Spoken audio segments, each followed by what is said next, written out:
E aí pessoal, tudo bem? Aqui é o Rony, professor de Física. Neste vídeo, vamos abordar o estudo do trabalho de uma força constante de direção qualquer. Observe o quadro. Considere um bloco de massa mzinho apoiado em uma superfície horizontal S perfeitamente lisa, de forma que a força de atrito possa ser desprezada. No bloco atua a força peso, orientada verticalmente para baixo, a força normal, orientada verticalmente para cima, e a força F, que forma um ângulo θ com a direção do deslocamento sofrido pelo bloco. Deslocamento representado pelo vetor L. Assumindo que o bloco permanece sempre em contato com a superfície horizontal S ao longo de todo o seu movimento, eu posso afirmar com segurança que ele será acelerado na horizontal e para a direita, conforme ilustrado no quadro. Observando agora a força F, vemos que ela possui duas componentes. Uma componente na direção horizontal, representada por Fx, cuja intensidade é dada por F vezes o cosseno de θ, e uma componente na direção vertical, representada por Fy, cuja intensidade é dada por F vezes o seno de θ. Analisando as forças que estão atuando no bloco, e sabendo que ele está sendo acelerado na horizontal e para a direita, eu posso afirmar com segurança que a resultante das forças na direção vertical tem intensidade nula. Sendo assim, nessa direção, eu posso escrever a seguinte relação: a intensidade da força normal, na vertical e para cima, mais a intensidade da força Fy, é igual à intensidade da força peso. Sendo assim, a força normal mais F vezes o seno do ângulo θ é igual à intensidade da força peso mg. Consequentemente, a partir dessa análise na direção vertical, você tem condições, por exemplo, de determinar a intensidade da força normal. Ela é dada por m vezes g menos F vezes o seno do ângulo θ. Muito bem? Observe o resultado obtido e toda a análise realizada até aqui. Já na direção horizontal, a força resultante é dada justamente por Fx. Consequentemente, eu posso escrever nessa direção a seguinte igualdade: a intensidade da força resultante é igual à intensidade da componente horizontal da força F, representada por Fx. Sendo assim, a massa do bloco vezes a aceleração adquirida é igual a F vezes o cosseno de θ.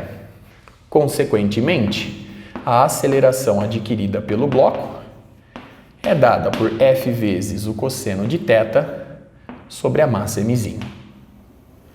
Como a intensidade da força F permanece constante e o ângulo θ também permanece constante, por hipótese, eu posso afirmar que o bloco possui uma aceleração constante ao longo de todo o movimento.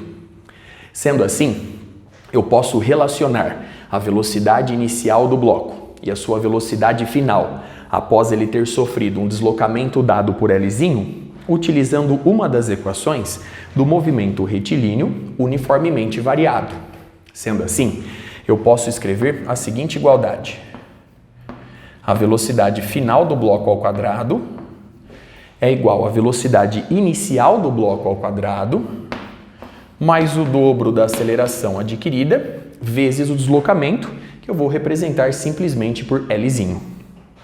Consequentemente, a gente obtém V1 ao quadrado menos V0 ao quadrado igual ao dobro da aceleração dada por F vezes o cosseno de θ sobre mzinho vezes L.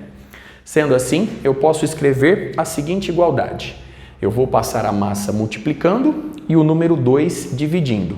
Portanto, 1 sobre 2 vezes m V1 ao quadrado menos 1 sobre 2 vezes m vezes V0 elevado ao quadrado é igual a F vezes L vezes o cosseno de θ.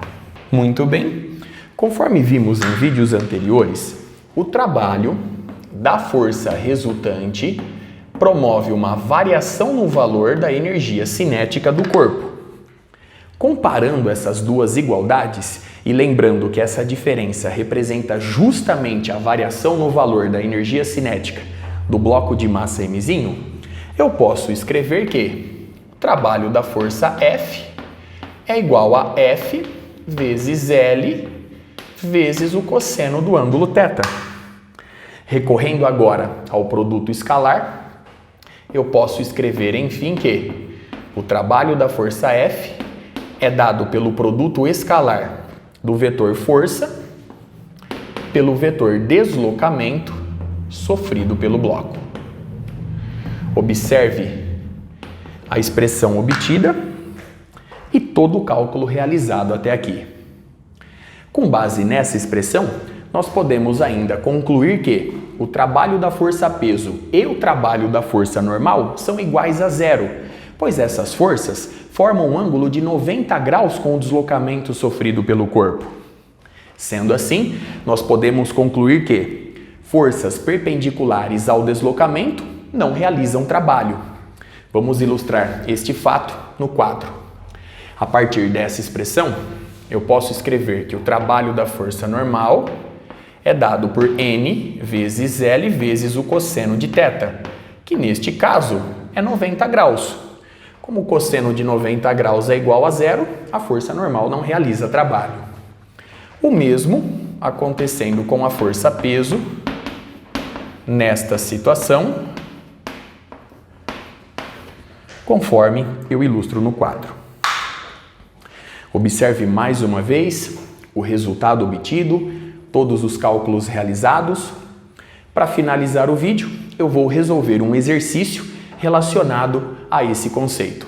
Para fazer isso, eu vou arrumar um espacinho no quadro, já estou de volta. Então vamos lá.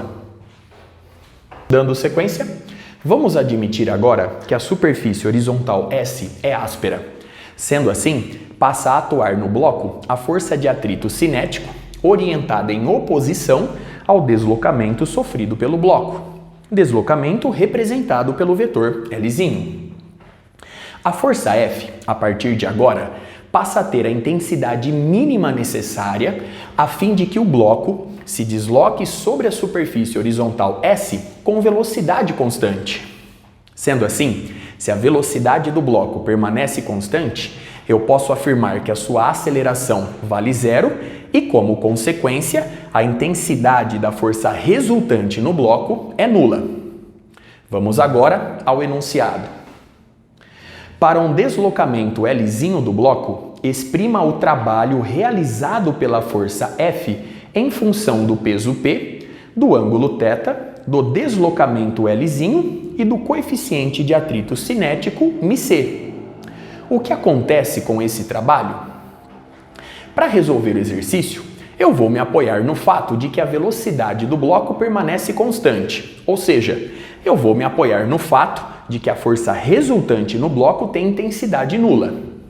Sendo assim, na direção vertical, eu posso escrever a seguinte igualdade: a intensidade da força normal mais a intensidade da componente vertical da força F, dada por F vezes o seno de θ, conforme vimos há pouco, é igual à intensidade da força-peso. Muito bem. Consequentemente, a intensidade da força normal é igual ao peso P menos F vezes o seno de θ. Vamos agora analisar o movimento na direção horizontal. Nessa direção, eu posso afirmar que a intensidade da componente horizontal da força F, dada por F vezes o cosseno de θ, conforme vimos há pouco, tem a mesma intensidade da força de atrito cinético. Sendo assim, eu posso escrever a igualdade ilustrada no quadro.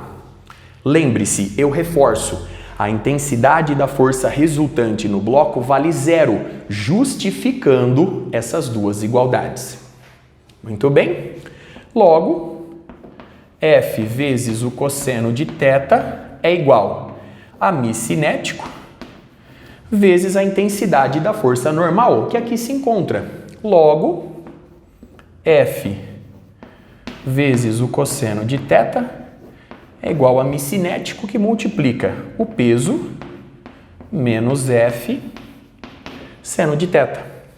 Sendo assim, F vezes o cosseno de θ é igual a μ cinético vezes o peso, estou fazendo a distributiva, menos μ cinético vezes F vezes o seno do ângulo θ.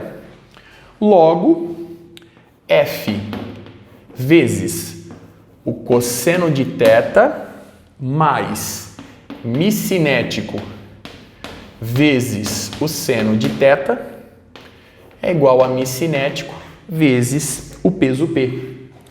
Consequentemente, a intensidade da força F fica dada por μ cinético vezes a força peso P sobre o cosseno de θ mais μ cinético vezes o seno de θ. De posse agora da intensidade da força F, fica fácil determinar o trabalho devido a ela em função das grandezas mencionadas. Para fazer isso, eu vou recorrer à expressão que acabamos de ver. O trabalho da força F é dado pelo produto escalar da força pelo deslocamento sofrido pelo corpo.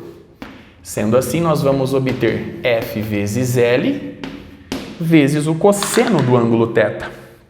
Logo, o trabalho da força F, enfim, fica dado por... Então, nós temos μ cinético vezes o peso vezes L vezes o cosseno de θ sobre o cosseno de θ mais μ cinético vezes o seno de θ. Observe o resultado obtido e todos os cálculos realizados até aqui. Vamos agora para a pergunta final. Ela nos diz o seguinte: o que acontece com esse trabalho? Observe o quadro. Se a velocidade do bloco permanece constante, eu posso afirmar com segurança que o trabalho da componente horizontal da força F, representada por Fx, é igual em módulo ao trabalho devido à força de atrito cinético. Como a componente vertical da força F, representada por Fy, não realiza trabalho, pois ela forma um ângulo de 90 graus com deslocamento, representado pelo vetor L, eu posso afirmar, tranquilamente, que o trabalho da componente horizontal Fx corresponde ao trabalho da força F. Logo, o trabalho da força F é igual em módulo ao trabalho devido à força de atrito cinético. Sendo assim, o trabalho da força F é dissipado pelo atrito, convertendo-se em calor. Observe mais uma vez o resultado obtido, os cálculos realizados, a análise obtida no final da questão.